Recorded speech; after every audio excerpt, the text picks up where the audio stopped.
오늘 우리는 이 히브리서 11장 이 32절부터 35절까지 말씀을 본문으로 믿음으로 살자라는 제목을 가지고 함께 말씀 나누도록 하겠습니다. 자, 우리가 그 지난주에 믿는 자가 받을 그 복과 또 믿지 않는 자가 받을 그 재앙에 대해서 이제 나누는 시간을 이제 가졌습니다. 그래서 관련된 세 가지 말씀을 지난주도 나눴는데 그 첫 번째 나눴던 말씀이 무엇이었을까요? 아니, 그렇습니다. 그 지난주 그 나온 그 인물들을 보니까 그 모세는 그 믿음으로 유월절을 지켜서 그 재앙을 첫째가 죽는 재앙을 이제 면하는 혜택을 누렸었죠. 그리고 또 모세가 하나님의 명령에 따라서 바다에 손을 내밀므로써 이제 바다를 가르는 그런 또 혜택을 또 누렸습니다. 그리고 여호수아 같은 경우는 여리고성을 하나님의 말씀에 따라서 이제 돌므로써 그래서 여리고성을 이제 다 무너뜨리는 그런 혜택을 이제 누리게 되죠. 그리고 마지막으로 그 라합 같은 경우에는 하나님의 말씀을 이제 믿어서 하나님에 대한 소문을 듣고 그분을 이제 믿어서 자신과 가족을 구하는 그 혜택을 누리더라. 그런데 이게 지금도 똑같이 그 혜택은 똑같이 연결된다고 그랬었죠. 그래서 우리도 믿으면 그 재앙 중에 재앙을 받지 않은 혜택을 누릴 수 있는데 필라델피아 교회를 예를 들어서 썼잖아요. 그래서 마지막 때에 미혹을 받고 핍박받는 이런 상황을 면할 수 있다. 유월절을 면하는 것처럼. 그리고 또한 우리가 이제 믿으면 그러면 바다가 열리는 것처럼 이제 막힌 문이 열리는 그런 혜택을 우리가 누릴 수가 있다. 그리고 또한 우리가 믿으면 우상과 장애물들, 우리 인생을 가로막는 우상과 장애물들이 무너지는 혜택을 누릴 수 있다. 그리고 또한 더불어서 나와 내 가족이 구원을 받는 혜택을 누릴 수 있다. 그러니까 우리가 믿어야 된다라는 얘기를 우리 첫 번째로 함께 나눴습니다. 자, 그런가 하면 우리 두 번째로 나눴던 말씀이 무엇이었을까요? 네, 그렇습니다. 그 이집트 사람들은 유월절을 믿지 않아서 그 첫 번째 그 자식들을 다 잃는 그런 이제 재앙을 맞았었죠. 그리고 이집트 군인들은 믿지 않는 상태로 바다를 건너다가 수몰되는 그런 이제 재앙을 받았습니다. 자, 그리고 여리고성 사람들은 하나님을 믿는 것이 아니라 그 여리고성만 이제 단단히 믿고 있다가 하루아침에 멸망당하는 그런 일을 이제 재앙을 당했죠. 그래서 우리도 사실은 믿지 않으면 그 재앙을 당하는 건 아니지만 재앙에 가까운 고난을 당할 수가 있다. 그래서 우리가 가지고 있는 그 습관들이나 고쳐야 될 점들을 그걸 없애기 위해서 고난을 받을 수 있는데 그래서 우리가 로마서 6장에 있는 그 말씀처럼 믿으며 살아야 된다. 그래서 습관적인 불신을 버리고 이제는 습관적으로 믿는 삶을 살자라는 얘기를 우리 두 번째로 함께 나눴습니다. 자, 마지막 세 번째로 나눴던 말씀이 무엇이었을까요? 네, 그렇습니다. 그 마지막 그 심판 때도 원리가 이제 똑같이 적용되는데 이 믿는 사람은 구원을 받는 혜택을 누리고 믿지 않는 사람은 심판을 받는 이제 재앙을 받게 된다. 그런데 우리가 지난주에 주목했던 것은 마지막 심판 이전에 있을 그 미혹과 핍박에 대해서 이제 우리가 이야기를 잠깐 나눴습니다. 그래서 그거를 면하려면 필라델피아 교회처럼 되어야 될 텐데 그 필라델피아 교회에 있다고 그래서 무조건 그 혜택을 받을 수 있는 것이 아니라 그 조건이 있다고 그랬었죠. 그 조건이 뭐라고 그랬었죠? 작지만 적은 힘을 가지고도 인내하면서 말씀을 지키고 예수님의 이름을 부인하지 않는, 즉 예수님과의 그 연합의 삶을 살아가는 그런 삶을 사는 조건을 갖춘 사람이 마지막 미혹과 핍박에서 이제 면제를 받을 수 있다. 그래서 우리가 그렇게 되려면 기본적으로 이제 믿어야 될 텐데 그렇기 때문에 믿음을 훈련해야 된다라는 말씀을 우리가 나눠서 썼죠. 그런데 마지막으로 나눴던 말씀이 그거였습니다. 그러니까 예수님을 믿으면 모든 게 뭐 다 된다고 그랬는데 뭐 이렇게 예수님 믿고도 할 일이 많고 뭐 해라 하지 말아라 할 이런 일이 너무 많지 않냐라고 생각할 수 있지만 그 이유가 뭐라고 그랬었죠? 믿으면 끝나는 것이 아닌 이유는 우리 육신 안에 무엇이 있기 때문에? 죄가 있기 때문에 믿음으로만 끝나지 않는다고 그랬습니다. 그래서 죄를 이겨내는 그래서 다양한 방법들 또 다양한 그런 훈련들 이런 것이 신약 성경에 기록되어 있는 것이기 때문에 우리는 예수님과 함께 믿음을 훈련해야 되고 또 믿음을 훈련해서 죄를 이기려면 말씀과 기도를 또 훈련을 해야 되고 이런 과정들을 거칠 수밖에 없다라는 얘기를 마지막 세 번째로 우리 나눴었죠. 그래서 사랑하는 우리 나눔 있는 교회 성도님들 모두는 믿는 자가 누리는 혜택과 믿지 않는 자가 받을 재앙을 여러분 기억하시고 꼭 여러분 믿으시되 그 믿음을 훈련하셔서 마지막 재앙을 면하시는 저와 여러분 되시기를 다시 한번 주님의 이름으로 간절히 축원드립니다. 지난주에 우리가 그 나눴던 말씀은 그 지난주에는 믿는 자와 믿지 않는 자가 이제 받는 것, 그 복과 재앙에 대해서 우리 함께 나눴었죠. 예, 그런가 하면 이번 주에 나눌 말씀은 믿는 자들이 무슨 일들을 이뤘는가 이제 이것에 대해서 이제 말씀을 하고 있습니다. 쭉 열거를 하고 있는데 그래서 주제를 이렇게 잡았습니다. 믿음으로 살자. 이게 사실은 믿음으로 살자가 우리 연초에 같은 제목으로 첫 번째 예배 때 나눴었죠. 마지막 예배 때도 믿음으로 살자고 7월 달 중간쯤에도 믿음으로 살자라는 제목으로 우리가 말씀을 나눴었습니다. 그러니까 생소하죠. 그런 적이 있었나 싶을 텐데 사실 그랬습니다. 그래서 우리가 믿음으로 살아야 된다라는 걸 계속해서 강조하고 오늘 마지막 예배 때도 같은 것을 주제로 말씀 나누도록 하겠습니다. 자, 그래서 먼저 32절 말씀 우리 함께 읽도록 하겠습니다. 내가 무슨 말을 더하리요? 기드온과 바락과 삼손과 입다와 또 다윗과 사무엘과 대언자들에 관하여 말하려면 내게 시간이 부족하리라 라고 말씀합니다. 내가 무슨 말을 더하리요? 그러니까 앞에서 우리가 지난주에 나눴던 것처럼 믿는 사람들이 어떤 일을 하고 어떤 혜택을 받았는가 이것에 대해서 나눴었잖아요. 그러니까 그것에 대해서 더 이상 말할 필요가 없다는 거죠. 너무 이제 그런 예가 많으니까. 그래서 믿음을 가진 사람들이 행한 일들과 누린 혜택에 대해서 더 말할 필요가 없다. 너무 그런 예가 많다는 거죠. 그래서 마지막에 이제 한꺼번에 이제 뭉뚱그려 가지고 전부 이제 예를 들어서 이번 주에서 이제 얘기를 하고 있습니다. 이번 주와 다음 주에 얘기를 하고 있습니다. 자, 그래서 먼저 예를 드는 사람들이 기드온과 바락과 삼손과 입다인데 이게 어느 시대 사람들이죠? 사사시대 사람들이죠. 전부 다. 그러니까 타락한 시대의 그 사사들입니다. 전부 다. 자, 그런데 심지어 이 삼손 같은 경우는 믿음이 거의 없는 사람이었었잖아요. 우리가 잘 알다시피. 그런데도 불구하고 오늘 믿음에 대해서 말씀하시는 인물들의 말씀하시는 이 히브리서 이 본문에 삼손의 이름이 기록되어 있다는 거죠. 이 사람을 왜 기록했나 싶을 수 있는데 그 이유에 대해서는 적용 시간에 제가 말씀드리도록 하겠습니다. 자, 그래서 32절 말씀을 이렇게 정리할 수 있겠는데 무슨 말이 더 필요하겠는가? 기드온, 바락, 삼손, 입다, 다윗, 사무엘과 대언자들에 대해서 다 언급하면 우리에게 시간이 부족할 것이다 라는 것이 32절의 의미가 되겠습니다. 자, 이어서 33절 말씀 우리 함께 읽도록 하겠습니다. 그들이 믿음을 통해 왕국들을 정복하기도 하며 의를 이루기도 하며 약속하신 것들을 얻기도 하며 사자들의 입을 막기도 하며 라고 얘기합니다. 그러니까 여기서부터는 이제 뭐 순서에 따라서 말씀한 게 아니라 그냥 구약시대 그냥 여러 가지 인물들 그냥 막 사건들을 그냥 종합적으로 얘기를 하고 있습니다. 자, 그래서 그들이라고 얘기하면 방금 32절에서 얘기했던 사람들뿐만 아니라 구약 성경에 있는 그 믿음의 사람들, 그 선배들, 그들을 모두 이제 얘기하고 있어요. 유대인들에게 편지 보내는 거니까 그 과거 그 선배들에 대해서 얘기를 하는 거죠. 이스라엘과 유대인들을. 자, 그래서 왕국들을 정복한 사람들이 있었죠. 누가 그랬죠? 여호수아가 일단 그랬고요. 다윗도 그랬었죠. 등등등 많았었죠. 자, 그리고 의를 이루기도 했대요. 그러니까 하나님께서 옳다 하시는 일을 이뤘다는 거예요. 그런 사람들 예는 뭐 셀 수 없이 많은데 그중에 사무엘 같은 경우 예를 들을 수가 있죠. 사사시대 마지막에 나타나서 하나님께서 옳다 하시는 일을 왕국을 제대로 세우고 그리고 또 하나님의 말씀을 제대로 세우는 그러니까 사무엘도 그랬고 요시야 왕 같은 경우도 그랬었고요. 유다가 이제 마지막 망하기 직전에 하나님께서 옳다 하시는 일을 행한 왕. 자, 그리고 약속하신 것들을 얻기도 했대요. 그러니까 이스라엘 백성들이 바빌론 포로로 끌려갔다가 하나님께서 다시 70년 후에 돌아올 거다라고 약속해 주셨잖아요. 근데 실제로 그걸 경험을 했죠. 그래서 바빌론 포로로 끌려갔던 유대인들 그런 사람들을 예로 들 수가 있겠습니다. 그래서 사자의 입을 막은 사람은 뭐 너무나 잘 알죠. 누구였습니까? 다니엘이었죠. 다니엘이 이제 사자의 입을 물론 천사가 막았지만 어쨌든 믿음으로 사자의 입을 이게 뭐 전부 다 믿음 때문에 했던 일입니다. 전부 다 믿었기 때문에 이런 일이 가능했다. 자, 그래서 33절을 이렇게 정리할 수가 있겠는데 구약시대의 신앙인들은 믿음을 통해서 왕국들을 정복하기도 하고 의를 이루기도 하고 약속하신 것들을 얻기도 하고 사자들의 입을 막기도 했다라는 것이 33절의 의미가 되겠습니다. 자, 이어진 34절 말씀 우리 함께 읽도록 하겠습니다. 맹렬한 불을 끄기도 하며 칼날을 피하기도 하며 연약한 가운데서 강하게 되기도 하며 싸움에서 용맹하게 되어 외인들의 군대들과 싸워 물리치기도 하며 라고 말씀합니다. 여기 그 맹렬한 불을 껐다라고 얘기를 하는데 사실은 불을 직접 끈 건 아니지만 어쨌든 그 맹렬한 불 가운데서 살아남은 누굽니까? 다니엘의 그 세 친구들이죠. 그 다니엘의 세 친구들. 그리고 칼날을 피하기도 했대요. 그 어떤 사람이 그랬습니까? 뭐 여러 사람 예를 들을 수가 있는데 여호사밧 같은 경우에 그랬었죠. 여호사밧이 그 대군들이 왔을 때 그걸 어떻게 물리칠 힘이 없으니까 하나님 앞에 기도했을 때 하나님께서 내가 처리하겠다. 너희는 그냥 감사기도만 하고 찬양만 해라. 그러니까 찬양대를 앞에 내보내잖아요. 그 군인들을 내보내는 게 아니라. 그래서 전쟁에서 이긴 여호사밧을 예를 들 수가 있겠습니다. 그 연약한 가운데서 강하게 된 사람은 누가 생각나십니까? 오늘 본문에 나왔던 기드온이죠, 기드온.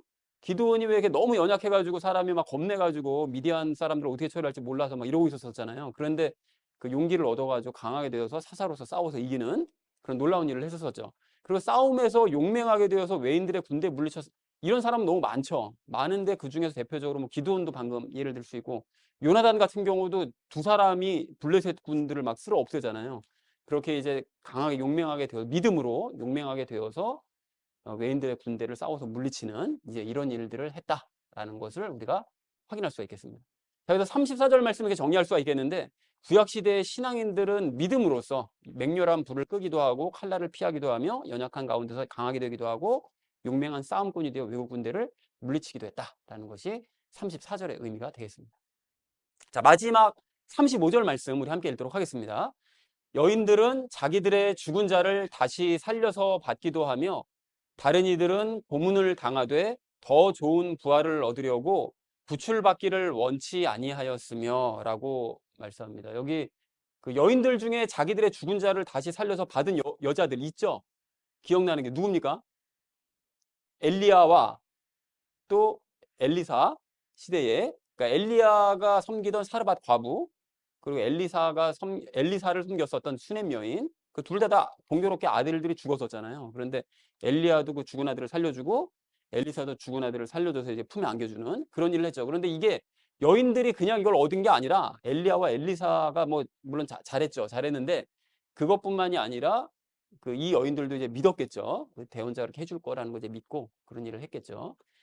자, 그리고 이것은 성경에는 나오는 구절이 아닙니다. 고문을 당하되 더 좋은 부활을 얻으려고 구출받기를 원치 않는 사람들은 성경에는 없는데, 이게 그 예수님이 오시기 전에 그 암흑기 있잖아요. 신구약 중간기. 그때 이스라엘이 온갖 침략을 당했었습니다. 근데 그 중에 하나 굉장히 강력하게 침략을 받았었던 게 셀루커스 왕조라는 곳으로 이제 거기에서 침략을 받아서 그 안티오쿠스 4세라는 사람이 있어요. 안티오쿠스 에피파네스라고.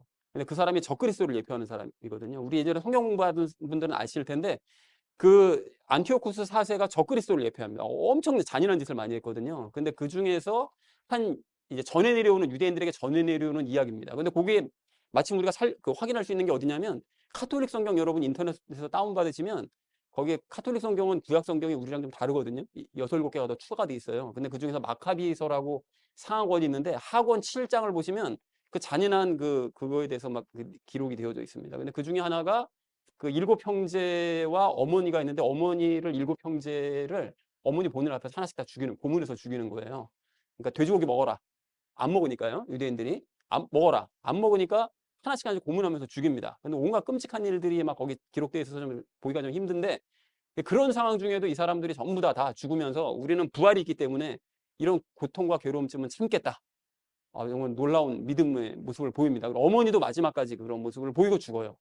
예, 그 예를 이제 얘기하고 있습니다. 그러니까 셀루커스의 왕 안티오쿠스 4세에 의해서 고문과 죽임을 당했던 7형제 어머니에 대한 이야기를 성경에는 없지만 바울이 이제 워낙 유명한 이야기니까 마카비 왕조 때 있었던 일이니까 그거를 이제 바울이 사람들에게 이야기하는 것이죠.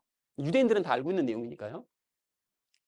자, 그래서 35절 이렇게 정리할 수 있겠는데요. 그냥 구약시대의 여인들은 믿음으로써 죽었던 자식을 다시 돌려받기도 했고, 반대로 어떤 사람들은 그걸 믿어서 부활을 믿었기 때문에 고문을 당해도 구출받기를 원치 않는, 어떤 사람은 죽은 사람을 믿어서 살리는가 하면 어떤 사람은 그냥 죽기를 바라는 믿음으로 똑같은 서로 반대되는 그런 상황이 믿음 때문에 가능했다라고 말씀을 하고 있습니다. 자, 그래서 오늘 본문 말씀 이렇게 정리할 수 있겠는데요. 믿음의 사람들에 대해서 더 말할 필요가 있겠는가? 기드온, 바락, 삼손, 입다, 다윗, 사무엘과 대언자들에 대해 다 언급하려면 시간이 부족할 거다. 그래서 그 사람들은 믿음으로 왕국들을 정복하고 의를 이루며 약속하신 것들을 얻고 사자들의 입을 막으며 또 맹렬한 불을 끄고 칼날을 피하고 연약한 중에 강하게 되고 싸움에서 용맹하게 되어서 외국의 군대를 물리치기도 했고, 여인들은 죽은 자식들을 돌려받기도 하고, 반대로 부활을 믿음으로써 고문을 받아도 구출을 받기를 원치 않은 그런 사람들이 있었다. 이게 다 이 모든 일들이 다 믿었기 때문에 가능한 일들이었다라고 얘기했다는 것이 오늘 본문 전체의 내용이 되겠습니다. 자, 그래서 오늘 우리가 이 믿음의 선배들이 행한 이런 일들을 우리가 보면서 세 가지 이야기를 좀 나누려고 하는데요. 첫 번째는 하나님께서 기뻐하시는 것에 대해서, 두 번째는 믿음의 삶에 대해서, 마지막 세 번째는 그 믿음의 연습에 대해서 우리 각각 말씀을 나누도록 하겠습니다. 그래서 오늘의 결론이요, 믿음으로 살자라는 것을 주제로 나머지 말씀은 삶에 적용하면서 말씀 나누는 시간 가지도록 하겠습니다. 믿음으로 살아야 될 우리가 오늘 첫 번째로 함께 나눌 말씀은 하나님께서 무엇을 기뻐하시는지 알자는 것입니다. 여러분, 오늘 32절 말씀을 이렇게 보시면 좀 특이한 점이 있거든요. 그게 뭘까요? 뭐가 특이하죠? 32절이? 사사시대 인물들이 기록이 되어져 있죠. 여러분 이게 왜 특이한 것인가 하면 이 사사시대 인물에 대해서는 성경에 사사기 있잖아요. 사사기. 사사기에서 사사시대 인물들 기록한 것 외에는 다른 성경에는 사사시대 인물들이 거의 기록이 되어져 있지 않습니다. 거의. 그래서 구약 성경에 잠깐 언급되어 있고요. 그리고 신약 성경에서는 오늘 히브리서를 빼고는 사사시대 인물들에 대해서 단 한 차례도 언급한 적이 없어요. 그리고 사사시대 그 이야기, 인물뿐만이 아니라 사사시대에 대한 그 이야기를 언급하는 것 자체를 아예 거의 하지 않습니다. 그래서 사도행전 13장에서 잠깐 지나가는 말로 사사시대에서 잠깐 언급한 거 외에는 성경에서 사사시대에 대해서 말씀을 하지 않으시더라는 거예요. 그리고 이게 심지어 그 구약 성경을 보면 족보를 이야기할 때 사사시대 족보는 아예 빼놓고 말씀하십니다. 그래서 여러분 가령 룻기 그 마지막을 보면 다윗에 대한 족보에 대해 잠깐 언급을 하거든요. 근데 그 족보를 여러분 이렇게 보시면 룻기 4장 18절서부터 22절에 이렇게 말씀하십니다. 여러분 들어보십시오. 베레스는 헤스론을 낳고 헤스론은 람을 낳고 람은 암미나답을 낳았고 암미나답은 나손 낳고 나손은 살몬을 낳았고 살몬은 보아스를 낳았고 보아스는 오벳 낳았고 오벳은 이새를 낳고 이새가 다윗을 낳잖아요. 그런데 여기서 살몬이 보아스를 낳는데 이 살몬이 누군가 하면 살몬이 여호수아 시대 사람이에요.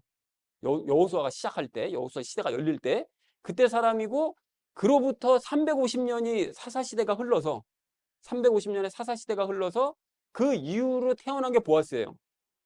그러니까 여호수아 시대 사람인 살몬이 350년을 훌쩍 뛰어넘어가지고 보아스를 낳았다고 기록하고 계시더라는 거예요. 그러니까 뭘 할 수 있느냐? 하나님께서는 사사시대에 있는 족보를 아예 언급조차 취급을 아예 안 하시는 거예요. 그냥 무시해버리시는 거예요. 그 시대를 하나님께서는 영 보기 싫으시기 때문에 그냥 아예 끔찍하게 여기시기 때문에 족보를 통째로 날려버리시더라. 자, 그럼 신약 시대는 다르냐? 여러분 신약 시대도 똑같습니다. 이제 마태복음 1장 14절 5절 말씀을 보면 족보 쭉 기록돼 있죠. 거기도 보면 요 부분에서 기록돼 있는데 람은 암미나답, 암미나답은 나손, 나손은 살몬을 낳고 살몬은 라합에게서 보아스 낳고 그리고 보아스는 루색에서 오벳 낳고 오벳은 이새 낳고 뭐 이새는 다윗 낳다. 이게 똑같더라는 거예요. 그러니까 방금 말씀 잠깐 한 거에서 그 살몬이 그 두 정탐꾼 중에 한 사람인데 그 정탐꾼 중에 하나가 라합하고 결혼해가지고 낳은 게 이제 보아스라는 것도 이제 알 수가 있는 거죠. 근데 어쨌든 하나님께서는 신약 시대 들어와서도 사사 시대를 이스라엘의 역사로 인정하려고 하지 않으시더라는 거예요. 그건 아예 생각조차 안 하시려고 하시는 거예요. 너무 믿음이 없는 세대이기 때문에. 자, 그래서 제가 오늘 이 32절 말씀이 특이하다고 말씀드린 것입니다. 이게 히브리서 중에서 히브리서 전체가 믿음을 강조하는 책인데 그 중에서 특별히 11장은 아주 믿음을 정말로 강조하는 그런 장이거든요. 그런데 그렇게 믿음을 강조하는 이 히브리서 11장에서 정말 믿음 없는 세대인 사사시대 인물들을 기록하고 있더라는 거예요. 이게 도대체 왜 그랬냐는 거죠, 이게. 그리고 여러분 또 한 가지. 이 삼손이 기록돼 있잖아요. 삼손 여러분 너무나 잘 아시는 것처럼 삼손은 사사들 중에서도 정말 이거 사사라고 할 수 없을 정도로 지 멋대로 산 사람이거든요, 이게. 그런데 그런 삼손, 다른 사람들을 사사시대 사사들을 혹시 기록한다 할지라도 삼손만큼은 히브리서에 기록될 자격이 전혀 없을 것 같은데 오늘 32절 말씀을 보면 믿음이 좋았던 그 사람들 중에 삼손도 분명하게 이름이 기록돼 있더라는 거예요. 그러면 도대체 삼손은 왜 히브리서 11장에 이름이 기록돼 있는 것이냐? 이게 왜 그러냐는 거예요. 그래서 여러분 이 모든 이유를 우리가 이미 나눴습니다. 언제 나눴죠? 우리가 이삭과 야곱과 요셉에 대해서 나눌 때 하나님께서 뭘 기뻐하시냐 이거 얘기 나누면서 나눠서 썼죠. 하나님께서는 인생에서 단 한 번이라도 믿음으로 행하면 그거 믿음 기쁘게 여기신다. 좋게 여기신다. 이렇게 말씀드렸었잖아요. 그러니까 삼손이 아무리 엉망진창으로 자기 일생을 살았다 할지라도 사사임에도 불구하고 사사로서의 역할을 전혀 하지 않았다 할지라도 하나님께서는 삼손이 마지막에 죽기 직전에 하나님 앞에 믿음을 가지고 힘을 달라고 구한 것 그거 기뻐하시더라는 거예요. 그거. 너 믿음 한 번 가졌구나 그래도. 이거 기뻐하시더라는 거죠. 그래서 그런 인간조차도 믿음을 가졌다는 거 칭찬하시면서 다른 믿음이 훌륭한 사람들의 반열에 삼손을 같이 올려주시는 야 이거 정말 너무 놀라운 얘기 아닙니까? 이게 우리 하나님이시라는 거예요. 그리고 기드온, 바락, 입다 같은 사람들도 그 믿음을 가지고 사사시대 정말 믿음 없는 시대였지만 그나마 그 믿음 가지고 행했기 때문에 그 이름들을 히브리서에 올려주시더라는 것이죠. 자, 그러니까 우리가 무엇을 알 수 있느냐? 하나님께서는 믿음을 정말로 기뻐하시는구나. 이걸 우리가 확인할 수 있다는 거예요. 여러분, 그 믿음이 하도 엉망이라서 성경에서 아주 언급조차 하고 싶어 하지 않으시는 바로 그런 사사시대 사람들일지라도, 삼손처럼 딱 한 번 믿음을 가진 사람이라 할지라도 우리 하나님께서는 그 약한 믿음들, 단 한 번의 믿음을 믿음으로 인정해 주시고 그걸 기뻐하시기 때문에 이렇게 믿음의 이 조상들에 대해 나열한 히브리서에 그 이름들을 기록하도록 허락해 주시라는 것입니다. 그래서 여러분, 우리가 기억을 좀 더듬어 보시면 지난 11장 6절에서 하나님께서는 이게 없으면 하나님 기쁘게 할 수 없다고 얘기하잖아요. 뭐가 없으면요? 믿음이 없으면 하나님을 기쁘시게 할 수 없다. 그러니까 그걸 다시 말하면 무슨 말이죠? 하나님께서는 믿음을 정말로 기뻐하신다라는 그런 뜻인데, 그 말씀이 그냥 대충 하신 말씀이 아니라 하나님의 아주 진심에서 우러나오신 말씀이다 라는 것을 오늘 우리는 분명하게 확인할 수 있다는 것입니다. 자, 그렇다면 우리도 믿음으로 삶으로써 하나님을 기쁘시게 하기 원합니다. 여러분, 그런 의미에서 올 한 해 우리 교회 표어가 뭐였었죠? 믿음으로 살자였잖아요. 여러분, 그래서 믿음으로 올 한 해를 믿음으로 여러분 사셨습니까?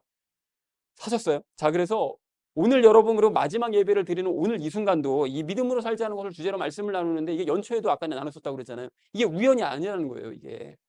그래서 여러분, 올 한 해 일을 하실 때 믿음으로 했는가, 내가. 그리고 지금 이 나라가 지금 힘들잖아요, 상황이. 이 힘든 상황에서 하나님의 뜻대로 정리가 될 것을 믿고 기도하고 계시느냐는 거예요. 그리고 올 한 해 믿음으로 성경을 읽고 믿음으로 기도하고 지금 이 순간에도 믿음으로 성경 말씀을 듣고 계시며 믿음으로 죄를 하나하나 이기는 삶을 살고 계시느냐는 것입니다.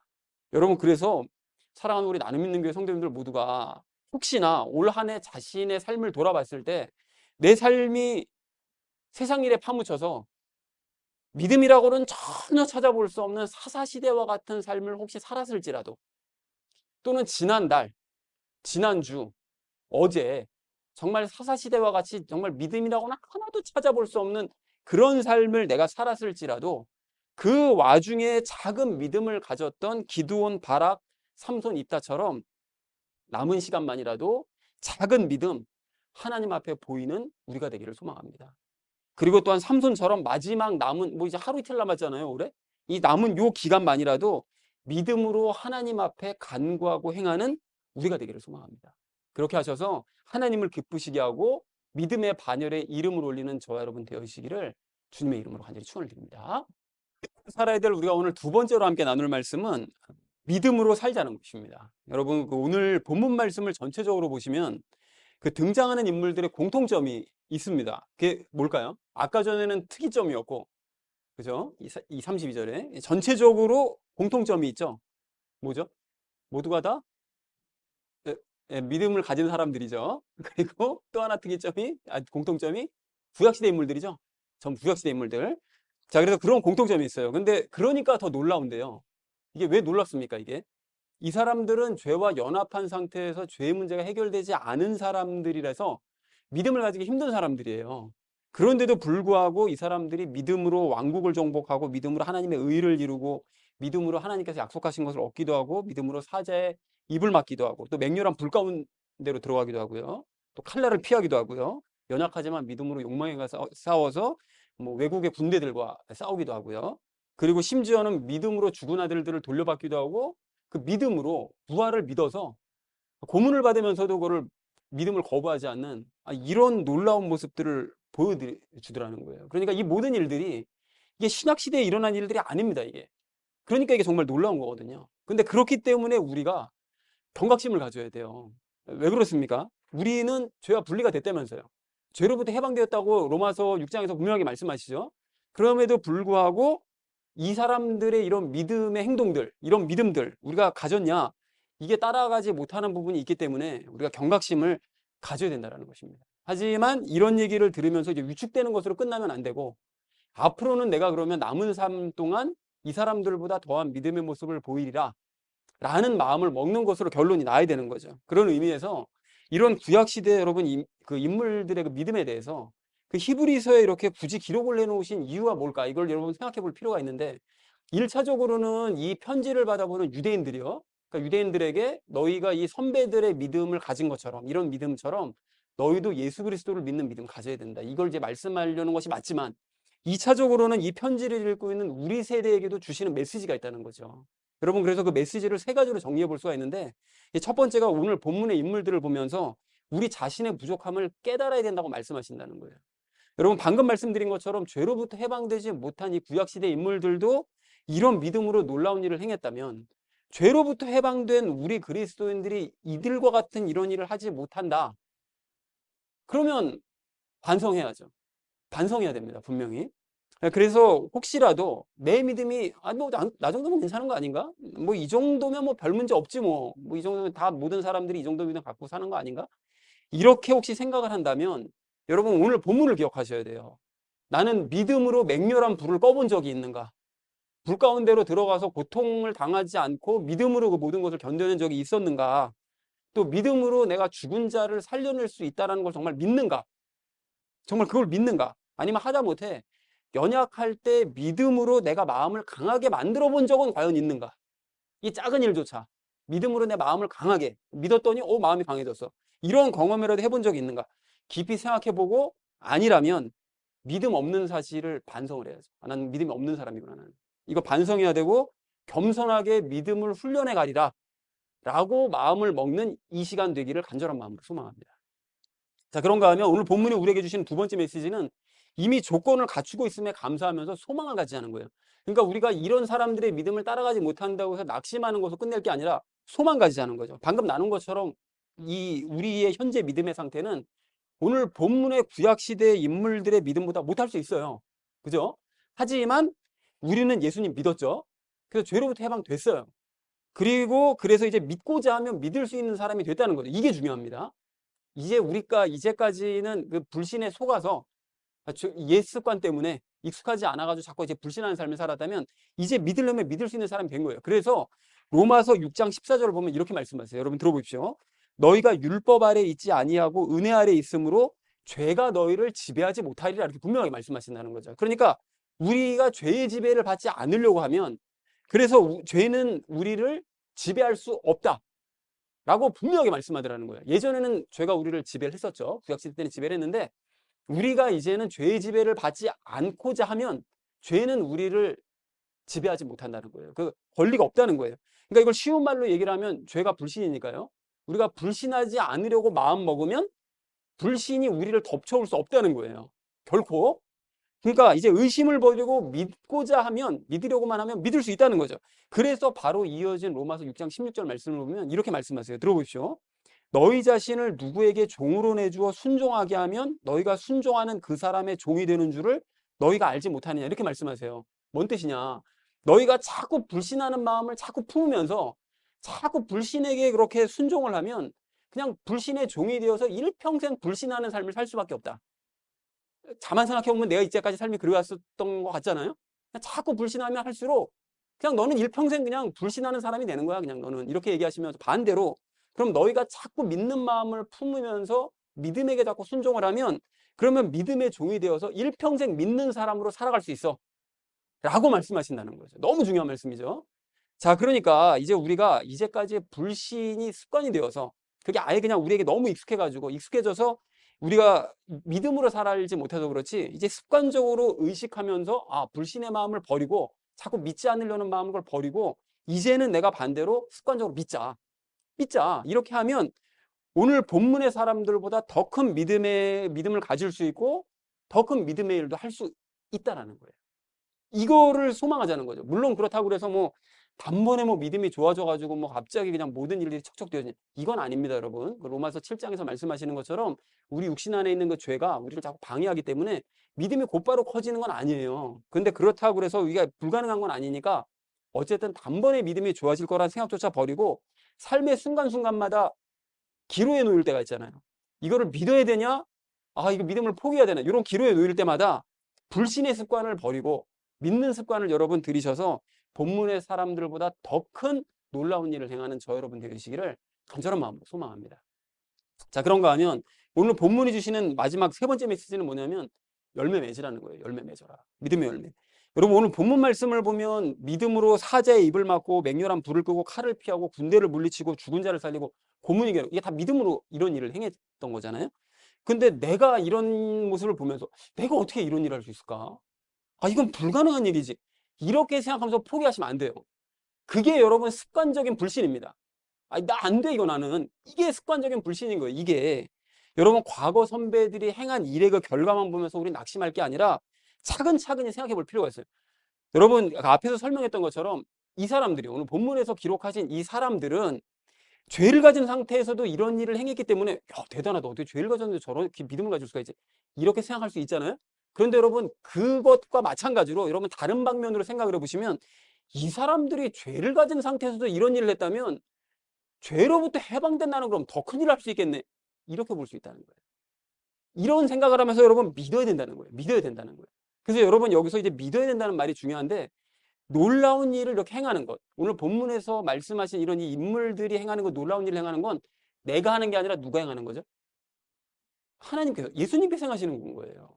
그러니까 결과는, 일의 결과는 예수님께 맡겨놓고 나는 그냥 믿기만 하면, 예수님께서 이 놀라운 일을 행해 주실 것을 믿기만 하면 그 일은 예수님께서 행해 주신다는 것입니다.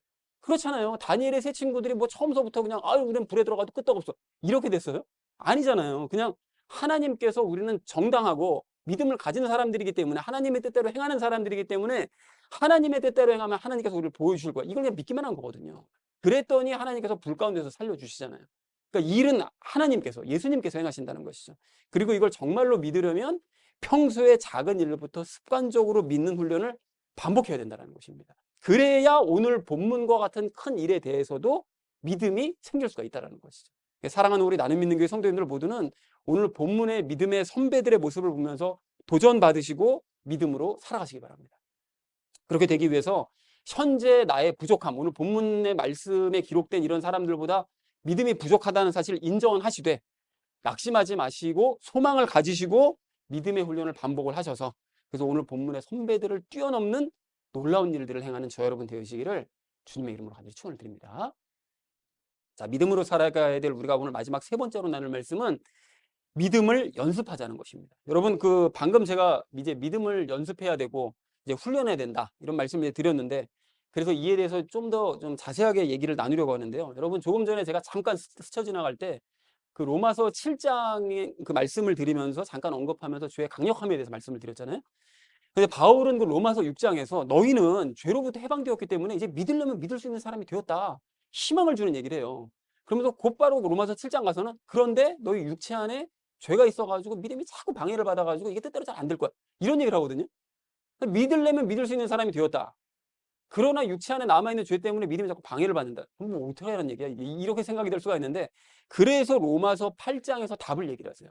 그러니까 너희가 그 방해받는 걸 없앨 수는 없으니 순간순간 그런 상황이 올 때마다 불신을 죽이고 믿는 것을 선택을 해야 된다, 이 얘기를 하신단 말이죠. 그래서 로마서 8장 13절에서 이렇게 말씀하세요. 너희가 육신을 따라 살면 죽을 것이로되, 그러니까 육신에 있는 죄를 따라 살면 죽을 것이로되 성령을 통해서 몸의 행실을 죽이면 살리라. 성령님을 통해서, 성령님을 의지해서 몸의 행실, 그러니까 몸에 남아있는 그 죄의 행실을 죽이면 너희가 살아날 수 있다, 이 얘기를 하시더라는 거예요. 그러니까 맨날 육신 안에 있는 죄를 따라서 습관적으로 불신하는 삶을 자꾸 너희가 택해봐라. 그러면 너희는 삶이 아주 죽은 사람처럼 될 거야.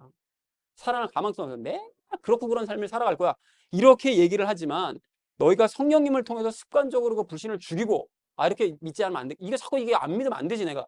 죽이고 성령님을 따라서 믿는 삶을 자꾸 택해 나가면, 그러면 너희는 살아있는 자의 삶, 영생을 얻은 자의 삶을 살아갈 수 있게 될 거야 라고 용기를 주시더라는 거예요. 답을 주시더라는 거죠. 그러니까 순간순간 습관적인 불신을 버리고 이제 믿으면 되는데, 그럼 해결이 다 됐잖아요.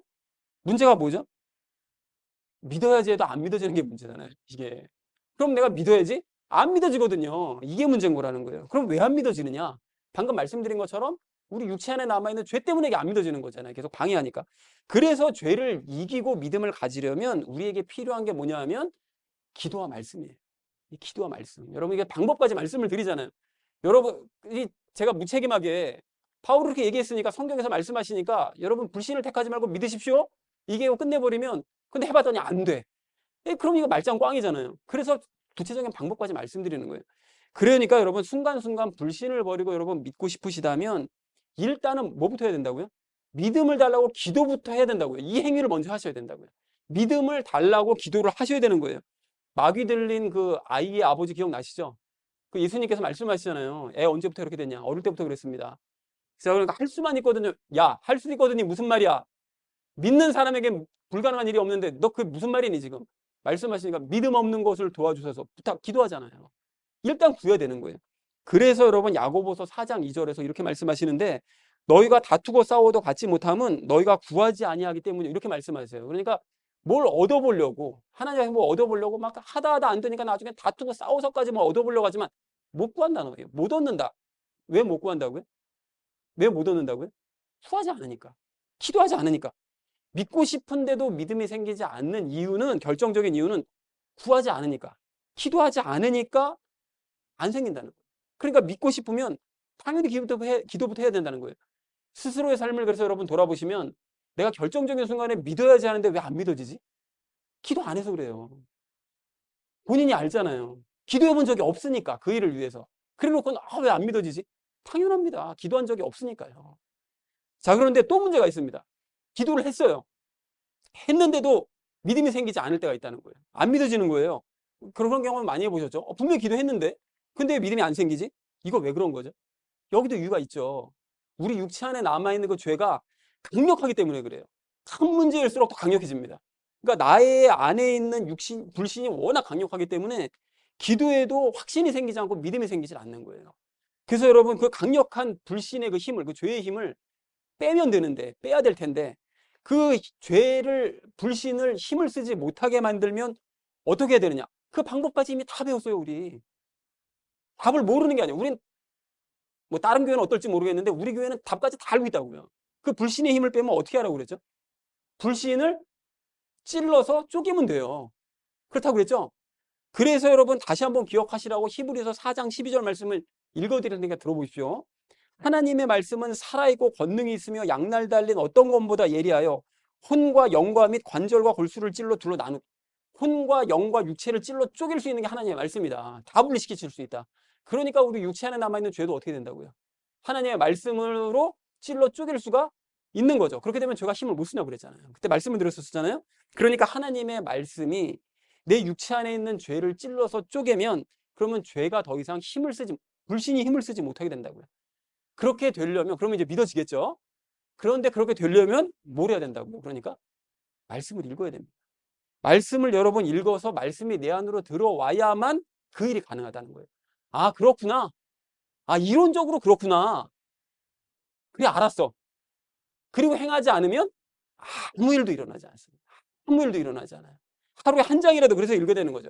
그래서 여러분 다시 한번 분명하게 말씀드립니다. 우리가 개인적으로 말씀을 읽고 깊이 묵상하는 시간을 가지지 않으면, 그 일을 하지 않으면 우리 안에 있는 죄는 결코 약해지지 않습니다. 다른 방법이 없어요. 시간 지나고 나면 좋아지지 않을까? 안 좋아집니다. 똑같아요. 맨날 똑같습니다. 평생 똑같아요. 결코 약해지지 않아요. 그러니까 죄가 약해지지 않으면, 그리고 믿음을 구하면서 간절히 기도해도 믿음은 생기지 않아요. 정확하게 말씀을 드리는 거예요. 그러니까 간단하게 말씀드려서 말씀을 읽지 않는 상태로 기도해도 믿음은 생기지 않지만 말씀을 읽으면서 기도하면 믿음이 생겨나요. 그때마다. 여러분 가령 그래서 지금 우리나라 때문에 걱정이 많으시고 근심이 많이 되시죠? 뭐 환율은 뭐 점점 올라간다고 그러고 뭐 수출도 막 길 막혔다고 그러고 뭐 내수시장 엉망된 지 오래됐죠 이미. 뭐 그런 상태로 걱정이 많은데 이런 상황에서만 탄핵까지 안 되면 이거 어떡하지? 이럴 때 하나님께서 역사해 주시기를 간절히 기도하잖아요? 기도는 하시죠? 근데 기도를 해도 불안하잖아요. 걱정되잖아요. 그죠? 이게 왜 그렇습니까? 육체 안에 있는 죄가 강력하기 때문에 그래요. 안 믿어지는 거예요. 이게 혹시나 무슨 일 벌어지면 어떡하나. 이게 죄가 강력하니까 이게 안 믿어지는 거예요. 나라일 뿐입니까? 내 개인적인 일에 대해서도 여러분 기도는 열심히 하는데 믿어지지 않을 때가 많잖아요. 그리고 심지어는 기도를 했는데 응답 못 받을 때도 정말 태반이에요.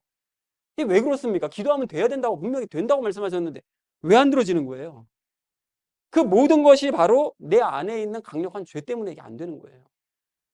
그것이 강하게 활동하니까 믿어지지 않는 거고, 믿어지지 않으니까, 믿질 않으니까 하나님께서 일하시지 않으시는 거고, 하나님께서 일하시지 않으시니까 응답 안 해주시니까 삶이 늘 불안하고 걱정되는 거죠. 그냥 그런 삶을 꾸역꾸역 살아가고 있는 거예요. 많은 그리스도인들이. 우리 교회는 그 정도까지는 아니겠죠. 근데 그런 일들이 나도 종종 경험을 하게 된다는 거예요. 우리 모두가. 여러분 이에 대한 근본적인 해결책, 원인이 뭐라고요? 내 안에 말씀이 들어가지 않기 때문에 그렇다는 것입니다. 말씀이 들어가지 않으니까. 그러니까 이런 상태에서 벗어나기 위해서라도 여러분 말씀을 읽으시기 바랍니다. 그렇게 하셔서 죄를 약화시켜서 믿으셔서 하나님의 놀라운 역사를 체험하는 우리 모두가 되기를 정말 간곡한 마음으로 부탁을 드립니다. 여러분, 그런 의미에서 여러분, 이제까지 우리가 뭐 설교 시간에 말씀 나누고 성경 공부 시간에도 말씀 나누고 큐티 시간에도 매일 빠짐없이 말씀이 올라가잖아요.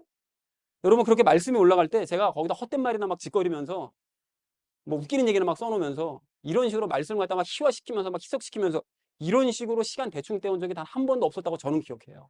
설교 시간에 제가 대충 무슨 뭐 옛날 얘기하면서 무슨 뭐 웃긴 얘기하면서 막 이런 얘기 한 적 없잖아요. 성경 공부 시간에도 제가 그렇게 막 웃긴 얘기 하면서 뭐 이렇게 하던가요? 큐티 시간에 그런 적 한 번도 없었잖아요. 도리어 성경 말씀의 참된 의미를 깨달으려고 정말 열심을 다해서 준비하고 나누는 시간을 이제까지 가져왔다고요. 개척한 이후로 지금까지. 여러분, 그래서 그런 시간들을 통해서 말씀이 내 안으로 많이 들어왔다면 우리의 믿음은 지금쯤이면 믿음이 정말로 많이 자랐어야 이게 정상이에요. 그게 맞습니다, 여러분. 그런데 현재의 나를 과거의 나와 비교를 했을 때 믿음이 별로 좋아진 것 같지 않다. 거의 좋아진 것 같지 않다. 만약에 혹시나 이렇다면 정말 죄송한 말씀이지만 반성하셔야 됩니다. 반성해야 돼요. 여러분, 헛된 말씀이 아니라 참된 말씀을 내가 먹었는데 이제까지 엄목사가 맨날 쓸데없는 소리하고 그냥 설교 시간에 그냥 뭐 웃기는 얘기만 하고 그래가지고 나는 잘할 틈이 없었어. 그게 아니고 이제까지 그런 얘기 안 하고 정말 말씀 한 절 한 절을 다 무슨 뜻인지 읊어가면서 그거에 대한 적용에 대한 말씀까지 다 들어갔는데 말씀을 먹었는데 왜 나의 믿음은 자라지 않았는가? 여러분, 만약에 이렇다면 그거에 대한 원인을 우리 각자가 잘 살펴봐야 된다는 거예요. 정말 심각하게. 즉 말씀을 내가 귀담아 듣지 않았든지 아니면 대충 들었는지 아니면 아예 듣질 않았는지 아니면은 듣고 난 다음에 기도를 하지 않았는지 등등등 이게 원인이 뭘까? 여러분, 이거를 구체적으로 좀 되짚어 봐야 된다는 것이죠. 그런데 여기서 중요한 거예요. 에이씨, 그러니까 난 안 되는 거네. 여러분, 포기하시면 안 됩니다. 포기하면 안 돼요. 절대로 포기하시면 안 됩니다. 여러분, 이제까지 내가 뭔가 혹시 내가 잘못한 게 있어. 어쩌면 나의 잘못도 있을 수 있겠죠. 저희 잘못도. 제가 뭐 전한다고 전했지만 이게 뭐 잘못 뭐 이렇게 된 것도 있겠을 거 아니겠어요? 우리가 이런 것들에 대한 잘못이 있어 믿음이 혹시 자라지 않았다면 반성하고 돌이켜서 이제부터 하면 되는 거예요. 이제부터 다시. 여러분, 그래서 설교 시간, 큐티 시간, 또 성경 공부 시간에 더욱 우리가 진지하게 그 자리를 임하고 그 시간을 임하되 그 시간들을 통해서 내가 하나님께 뭘 얻어낼 수 있을까? 나의 유익이 무엇일까? 이런 생각을 버리고요. 설교 시간에 내가 뭘 얻을 수 있을까? 아니면 성경 공부 시간에 내가 이걸 들음으로써 내 삶에 무슨 유익을 얻을 수 있을까? 버리시고요. 그런 생각을 버리시고 하나님께서 나에 대해서 무엇을 말씀하고자 하시는가? 이거 붙드는 거예요. 그래서 그 말씀이 쓰디쓴 말씀이든 달디단 말씀이든 여러분 그것에 여러분 집중하고 말씀 앞에 무릎을 꿇고요. 그리고 하나님의 그 말씀을 내 마음 가운데 심는 작업을 심각하게 진행을 해나가야 된다는 것입니다. 언제부터요? 지금부터요. 지금부터 다시.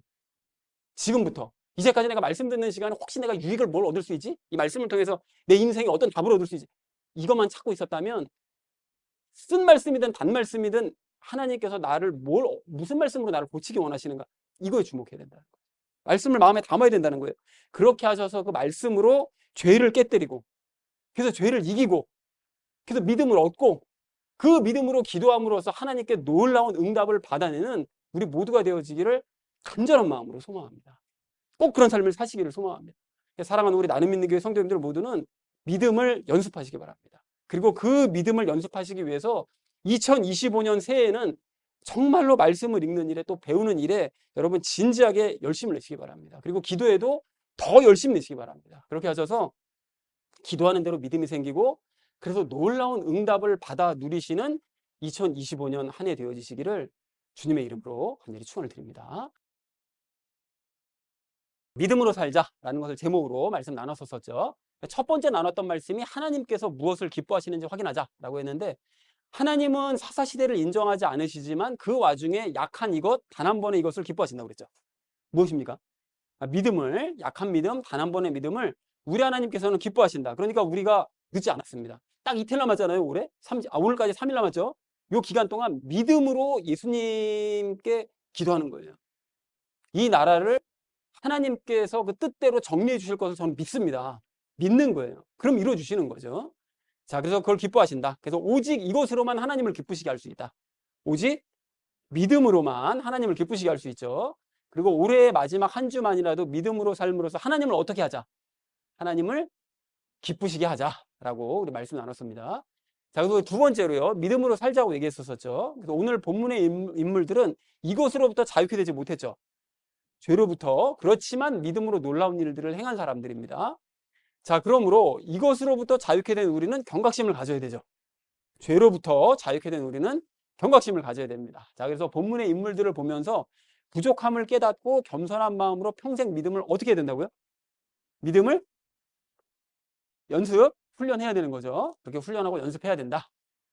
자, 그래서 그러나 죄로부터 자유케 되었음을 알고 이것을 가져야 되는 거죠. 이게 우리가 그 첫 번째 그 세 가지 그 메시지를 오늘 히브리서 말씀을 통해 세 가지 메시지를 주는데 첫 번째는 그 구약시대 인물들을 보면 부족함을 깨달아야 되는데 그 깨닫지만 죄로부터 자유케 되었다는 사실을 알고 낙심하지 말고 뭘 가져야 된다.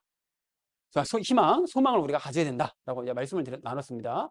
자, 그리고 두 번째로 우리는 믿고자 하면 믿을 수 있게 되었죠. 이제 그러므로 이것으로 이렇게 자꾸 믿으려고 해야 된다고 그랬어요. 이렇게 자꾸 믿되 습관적으로 자꾸 믿어야 된다. 우리가 불신을 자꾸 버리고 습관적으로 자꾸 믿어야 된다. 그리고 죄를 가진 본문의 사람들도 놀라운 일을 행했다면 죄에서 해방된 우리는 더 놀라운 일을 할 수 있다는 사실을 어떻게 된다고요? 믿어야 된다. 그걸 믿어야 된다라고 했었죠. 그리고 우리가 믿으면 누가 일하신다고요? 예수님께서 일하시는 겁니다. 내가 그 놀라운 일, 이게 내가 어떻게 해? 이게 아니라 그 일은 예수님이 하시는 거예요. 나는 믿기만 하는 거죠.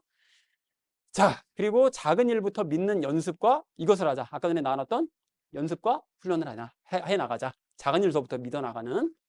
자, 그리고 세 번째로 우리 나눴던 것이 믿음을 연습하자고 그랬었죠. 그래서 우리는 죄로부터 해방되어서 믿고자 하면 믿을 수 있는 상태가 되었지만 로마서 6장이요. 근데 육체 안에 있는 이것의 방해로 믿음을 갖기가 쉽지 않다고 그랬죠. 죄로 로마서 7장. 자, 그러면 어떻게 하라는 얘기냐? 그래서 순간순간 습관적인 이것을 버리고 불신을 버리고 성령님을 따라서 습관적으로 어떻게 하자고요? 믿어야 된다라고 말씀을 드렸습니다.